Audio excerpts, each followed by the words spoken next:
A deadly street beef in western Massachusetts has the city of Springfield's residents living on edge. As violence reached levels never seen before in the 413, the community was on the brink.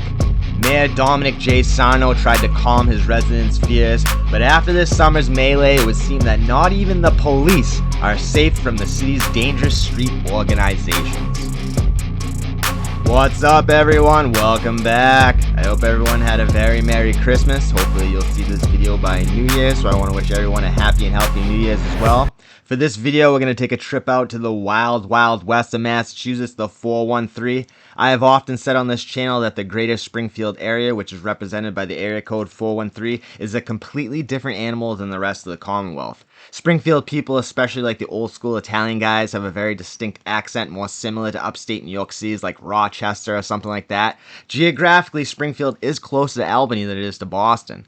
Springfield had always been a tough city throughout the entirety of the 20th century. It was a haven for hard-working, blue-collar immigrants. Unfortunately, like most cities in the western part of Massachusetts that relied heavily on manufacturing jobs that no longer exist, Springfield's economy and unemployment rates have been on a steady decline for decades now. In this vacuum, like with most troubled U.S. cities, crime, violence, narcotics, and street organizations have taken root since 2020. The situation has gone from bad to worse in Springfield, though. The chaos on the Springfield streets of late, in my mind, highlights more than ever the breakdown of the American criminal justice and social service systems. Law enforcement agencies can conduct these massive operations over and over again, taking down organizations, but honestly does little good if the judicial system can't or won't convict the perpetrators and continually let out violent offenders back out on the street to repeat the crimes.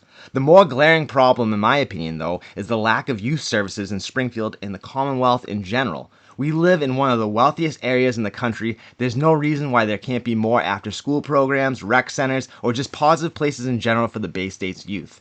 It's like the arcade game Whack-A-Mole. As soon as the police take down one group, a new one pops up, or new members come along to replace the incarcerated or deceased members of an existing crew. If there's nothing positive to offer the inner city youth as an alternative, they'll most likely fall prey to the negative elements in their environment. It's just the unfortunate truth. The reason I speak about the youth of Springfield and Massachusetts is because of the shocking age, at least to me, of some of the perpetrators of last summer's heinous crimes. Springfield, which has always been a dangerous city, saw an explosion of violence in the past few years. In 2023, the city recorded 31 bodies, a grisly new high watermark for Springfield, and a significant jump from 14 in 2022. It was by far the biggest jump in stats out of all the major New England cities. Only Hartford, Connecticut, which is a short distance from Springfield, recorded more bodies. Also, Boston, which is 5 times larger population-wise, only recorded 5 more than Springfield. So why the sudden spike in violence in Springfield? It's always been a place where this type of thing happens, but why did it get dramatically worse in a short period of time? Well, of course, there's multiple factors for this, but the most obvious, in my opinion, are the shutdown of 2020, where so many people were cut off from vital services. Government caseworkers weren't doing home visits, sometimes going for months on end, having zero contact with at-risk youth. Important after-school programs and outreach workers were cut off from the families in need. Not to mention the huge influx of cash from relief funds allowed many older homies, not just in Springfield, but all over the U.S., to use those funds to level up in a big way. The relief funds were incredibly easy to manipulate at the time, and so many people were receiving thousands upon thousands in payments in a short period. What did the majority of these gangsters do? Buy some real estate, start a successful new business that their community really needed, or perhaps create an impressive stock portfolio? Nah, they mostly invested it back into the streets, and not in a positive way. Most people in the game that were behind the white-collar relief fund scams bought stockpiles of weapons and munitions. They acquired stronger capacity machinery than most of the street guys in Springfield possessed previously. The now infamous switches also started to appear in the city, turning your standard semi-sidearm to a fully auto at the flick of a, well, you know. Organization members also used relief funds to acquire large packages of narcotics to sell on the streets. They were able to get larger amounts for a cheaper price and in turn flood the 413 with a cheap and potent product. I've heard that in the Springfield and Holyoke area, bags can go anywhere from $1 to $5. That's how cheap it is. Thousands of addicts were also receiving these relief funds, and many people decided to spend their newly received cash on an insane amount of substances. So, among this perfect storm of addicts and at risk populations being cut off from vital services and 12-step programs not meeting in person, then you add thousands of dollars into their bank accounts while very accommodating criminals use these same funds to buy vast quantities of any substance that their customers might want. It's no wonder then to me why deaths from substances rose to an all-time high during this period. It's also no surprise why violence in Springfield and many other US cities spiked at the same time as well. To protect their very lucrative business, weapons were stockpiled and eventually became used quite frequently. Another issue in the region is crews from Springfield and Holyoke area, even down in Hartford, have been spreading all throughout Western Mass's old mill cities, rural towns, and ever increasingly into southern Vermont. The city of Rutland, Vermont has had a bad reputation for quite some time, being on the lower end of the socio-economic scale than the majority of the state. But sometime in the 1990s, Los Solitos from Hartford set up shop in Rutland, but since then, especially in the last decade, southern Vermont has become the money spot for dealers from the 413. The towns of Bennington and Brattleboro, Vermont have become hubs from Western Mass gangs especially.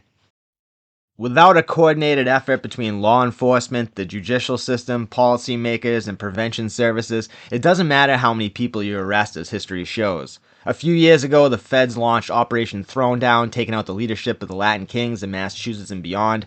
King Merlin, otherwise known as Michael Ciccatelli, was arrested and named the overseer of the entire East Coast operation. Merlin is the nephew of former mob bookie Chicky Ciccatelli. Even before Operation Throwdown, local authorities and the feds were constantly going after other established criminal syndicates like the Italian organized crime in the city, which I might add as a side note was always a Genovese crew with their boss being a capo in the family. Even the all-powerful Raymond Patriarca didn't have control on the western bank of the Connecticut River. It was and still is New York territory. Italian organized crime is still active in the city to a small degree, but with the combination of sports betting becoming legalized, allowing people to place wagers on an app from their phone, sports betting was by far the Springfield crew's biggest moneymaker. That was a big hit for them. Then you add Anthony Arialotta setting up his former boss, the beloved Big Al Bruno, then subsequently turning informant for the federal government. It was the end of an era in Springfield. In the new millennia, it's becoming a situation of fragmented neighborhood crews, often lacking the street codes of conduct. What's up, everybody? I just wanted to pop in real quick and wish everybody a very Merry Christmas or Happy Holidays, whatever you celebrate. Hope everybody has a happy and healthy New Year's. I was hoping to have this out New Year's Eve and New Year's Day. I might have it like later on New Year's Day. Kids have been off school a lot. I've had a lot of things going on. Had a little break. I took a couple weeks off. I needed a little head break, and I wanted to spend the holidays with the kids and really enjoy it. But I'm back now, guys. So we got a lot of big stuff coming up in 2025. If you want to be on one of the vlogs that we're going to do around the New England area, please hit me up on Instagram. We'll put my Instagram information up on the video later so you guys can follow me and DM me. We got some interviews coming. There's going to be a lot of different kind of content, plus the documentary style stuff that I've always done. So get ready, guys. It's going to be a big year. I hope you guys have a healthy and happy New Year's. Like, for instance, targeting the police or citizens, the Italian mob, or even the older generations of street organizations like the Latin Kings or La Familia wouldn't go for that. Nowadays, it's commonplace for innocents to be hit indiscriminately on drills, many times the victims being young people playing in a park or waiting for a bus. Let's take a look at the crazy situation that unfolded just this past June, where the occupants of two separate vehicles attacked multiple police officers in vehicles, causing one officer to sustain life-threatening injuries. This was an insane night that the Springfield Police will most likely not forget anytime soon, and it put an exclamation point on a very troubled period for the Western Massachusetts city. The Springfield Police Department was in the area trying to prevent two warring factions from inflicting further violence onto one another. The two sides beefing in the conflict were a gang from the Maynard Street area who referred to themselves as the Spade Gang. Their opposition, the South End Posse, a Southside gang, after one of their beloved members, Hop Out 33, was unalived after trying to steal a man's car at a gas station in Springfield, the South End crew began referring to themselves as the Hop Out Gang in memory. The two sides were at one time peaceful, but apparently a personal problem between two cousins put the two hoods at odds. In the months preceding the June incident between the Springfield Police and crew from Maynard Street, younger members of the two beefing crews had been making disrespectful rap records directed at one another. After the 16-year-old Hop Out 33 was tragically unalived after trying to jump in a running car and drive off as the owner drew down on him, leaving the young man on the ground as he left the scene, their rivals would mock his death in songs which of course accelerated the situation. About a month after Hop Out 33's death, members of the South End Hop Out gang uploaded pictures of them posted up up on Maynard Street, their opposition's headquarters. After seeing these pictures on Instagram and other social media sites, members of Maynard, aka the Spade Gang, contacted older members of the Knox Street Posse, who they apparently are aligned with. I'm honestly not sure if the Spade Gang is a younger generation crew or if the two are just allies, but the Knox Street Posse is a very dangerous and feared group. In 2021, there was a large coordinated effort to take down the Knox Street Posse, which the prosecuting attorney called the most dangerous gang in Western Massachusetts. Now that's a bold statement. In 2021, 20 members of the Knox Street Posse were arrested, including the feared Garcia brothers, the alleged leaders of the crew, along with 20 weapons, $70,000, a little under 3 keys of Colombian, and 100,000 bags of dog food. The authorities were very proud of their work, claiming they had completely dismantled the Knox Street Posse in 2021. Little good that did for the people of Springfield, though, like really. While the opposing Spade Gang members had seen this provocation online, so did the Springfield Police, and they quickly moved into action to stop the violence that they certainly knew would follow. In a single month prior to this June of 2024 incident, there were 21 reports of shots fired in the Maynard Street area and 29 in the South End, almost all being attributed to the beef between these two hoods. Dominic J. Sarno himself, the mayor of Springfield, said after this incident that the respectful citizens of the city deserved more than the sounds of screeching tires and weapons blasting while they were laying in bed at night. I mean, truly, in the South End, that's like one incident a day, basically. Would you want your kids growing up in that type of environment? I know I wouldn't. As the police descended on the area trying to defuse the situation, the steppers from Maynard were already lurking in the shadows. Around 10:40 p.m., a car containing detectives was traveling on College Street when a gray Honda Civic approached them. Now this is where my big question lies. Were they in an unmarked cruiser? The second police vehicle that was engaged was an unmarked car, but was the first as well? Like, did the gang members know what they were doing? I'm just trying to understand. So I'm coming at this from like a journalistic perspective, reporting on this kind of stuff. I was trying to understand, because the way it's written in the articles that I read is that they knew they were the police. It wasn't like a mistaken identity thing where they thought they were the opposition, and that's why they went after him. And the articles I read, it was like they knew the police and they were aggressively trying to attack them because they were the police. Like I guess that's what I'm trying to understand. It like, is this really the case? Because you only hear about this in like crazy situations, like in the worst times, like the late 80s, early 90s in Chicago, the big projects like Cabrini Green, where, they had people up on the roof and stuff, like, aiming at the police and stuff like that, and they lure the police into like dead end situations and try to trap them. I think I've heard about situations like that happen in certain housing projects in Boston in the 70s and 80s, early 90s when things were really bad, but you don't hear about this stuff typically in cities in Massachusetts, especially this day and age. And like, I don't know, the stuff that goes on in Springfield and out in the western part of the state and like Hartford, Connecticut, and stuff like that, it's very underreported, and it's for a reason. These like the leaders of the commonwealth and just this area in general, this region, they don't want people to associate this area with these type of actions. Now, I'm just not 100% sure whether or not they knew they were in fact attacking the police, or they just think the police were ops lurking in their hood. If they in fact knew they were police officers and they still aggressively attacked them, then that's kind of especially troubling.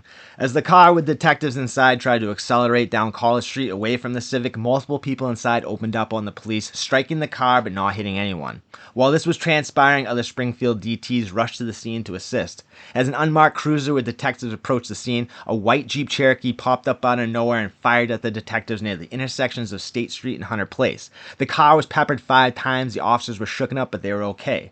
Right as this was happening, a Springfield police officer, Nestor Santos, was on his way to work and heard the call and responded, being close by. As he pulled up to the scene, the occupants of the Cherokee opened up on him as well, hitting him in the face and the leg. He drove to the 600 block of State Street where he pulled over. First responders found him there and rushed him to a local hospital where he was med-flighted to Boston. His injuries were serious, but he survived. This was obviously a very tense time for the Springfield Police. It was of the utmost importance that they find and arrest the culprits of these troubling crimes. The occupants of the gray Honda Civic were arrested trying to get onto Interstate 91. Unfortunately, the Civic hit a couple mass DOT workers when they were trying to get on the I-91 on-ramp, one being very seriously injured. In the vehicle were 3 occupants, 4 weapons, 2 of which had the switch adapter attached to it, making it fully auto. Also, just to mention, the Civic had VT license plates and was most likely belonged to some cuddy from Vermont who no doubt lent it to them for a debt, having no idea what kind of treacherous things their beloved vehicle was going to be used for down in the Bay State. So many addicts end up losing their vehicles and other material possessions of these crews due to their insatiable need for more and more. Countless Hondas and Toyotas have been used for trapping and smacks for years for this exact reason.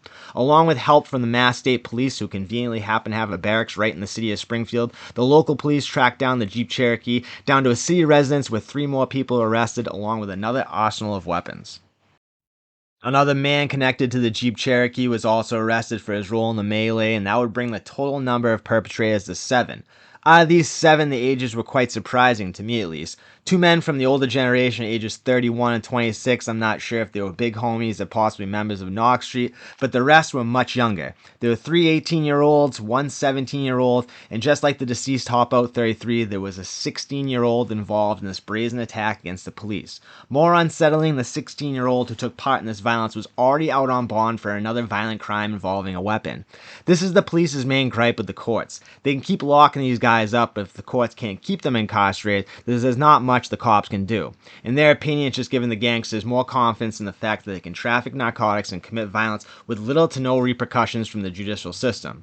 In the authorities' opinion, this is a huge reason why the guys on the street, especially the younger guys, have become more violent and the levels of brazenness continue to push social norms. Like I said, back in the day, citizens and cops were off limits, but today, I don't know, it just seems like it's kind of anarchy out there right now.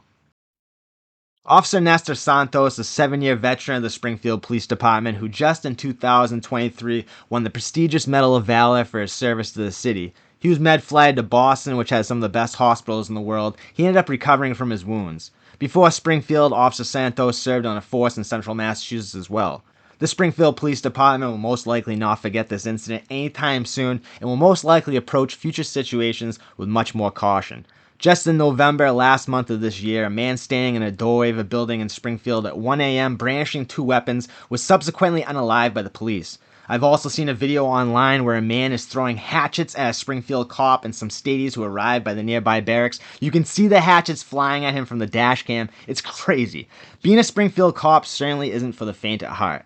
Now I hear Mayor Sarno and the police calling for stiff sentences for violent offenders and for the courts to pull their weight. I agree, the older gang members and repeat offenders do deserve the full weight of the law, but I think Springfield, Massachusetts, and really the United States as a whole need to do a little soul searching and find out what needs to change in our society to get 14, 15, and 16-year-olds off the street and out of correctional facilities and into school and into some trade or at least a training program for one. I think we need to stop labeling kids and give them a little bit of hope. A lot of kids out there don't receive the basics at home to get them through life. I guarantee a lot of these kids involved in this beef were vulnerable, at-risk youth who, because of our country's shutdown or some other nonsense, got cut off from vital services that they very well could have steered them in a different direction. Unfortunately now, we'll never know, because once the system gets you, it's hard to get out. So as somebody who was incarcerated at an early age, I went to Middleton Jail for my first time at 18 years old. I did 90 days. It was in June of 2001. All my friends were graduating high school and going to college and stuff, and I was sitting in Middleton Jail.